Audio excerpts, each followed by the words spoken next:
Without YouTubers sharing the game's spooks, jolts, and jumpscares with viewers, Five Nights at Freddy's might never have evolved into the horror franchise phenomenon it is today.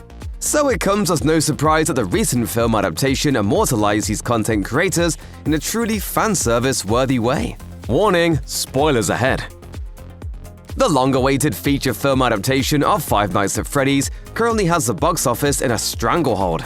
The animatronic fright flick opened to a staggering worldwide total of $130 million in its first weekend in theaters, blowing away all initial predictions. A huge factor in this success is the movie's controversial PG-13 rating, which opened it up to a wider audience. But the movie wouldn't be nearly as much of an event without the franchise's enormous fanbase, which turned out to see the movie in droves. Many of these fans have been playing the game since the first entry arrived in 2014. But the game series arguably took off when it was picked up by YouTubers and streamers, who have spent hours braving every jump scare and untangling the franchise's lore for their adoring fans.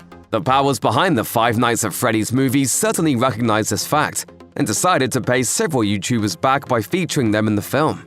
Fans have spent their first few viewings of the film picking out the various cameos, some of which are so quick that you might miss them if you look away for a moment. For instance, a brief shot of an Employees of the Month display at Freddy Fazbear's Pizza is full of headshots of YouTubers who have contributed to the franchise's popularity. Darko, 8-Bit Ryan, Baz, Razbalski, and Fusion Z Gamer. However, those aren't the only recognizable content creators to pop up in Freddy's debut film. Two other big cameos really stuck out to fans. MatPat is best known for creating the Game Theorists and its related channels on YouTube, and he spent a good bit of time on his primary channel discussing the complicated lore in Five Nights at Freddy's. The games are notorious for employing dream logic and ambiguity in their storytelling, which has made some of its finer points a bit harder to nail down. As the name would imply, the Game Theorist channel has become a great source of info and debate for the FNAF fandom, with MatPat's catchphrase turning into almost a rallying cry for lore fanatics. It's all just a theory, a game theory. MatPat's role in FNAF history is referenced directly in his cameo appearance. While Mike Schmidt's scheming Aunt Jane meets with her cohorts in a diner, MatPat sidles up to the table as an oddly eager waiter. Upon being told that they're not hungry, he tells them that lunch is the most important meal of the day. When he's told that this old saying actually applies to breakfast, MatPat fires back, "Some people say that, but you know, it's just a theory." Since the movie's premiere, MatPat has explained that he learned on set that Markiplier was originally supposed to appear in the film as a doomed security guard, but his schedule prevented him from filming his part. However, there is one other YouTuber in the film, and this one gets to have a spooky run-in with Freddy himself.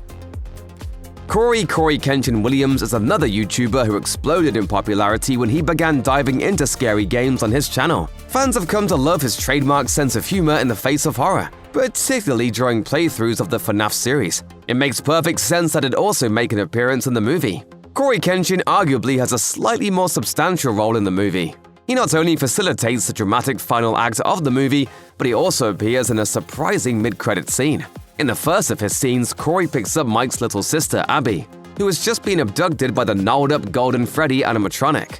Cory earns one of the biggest laughs in the movie as he tilts his rearview mirror and sees Freddy in the back seat. Where to? Why do I always get the weirdos?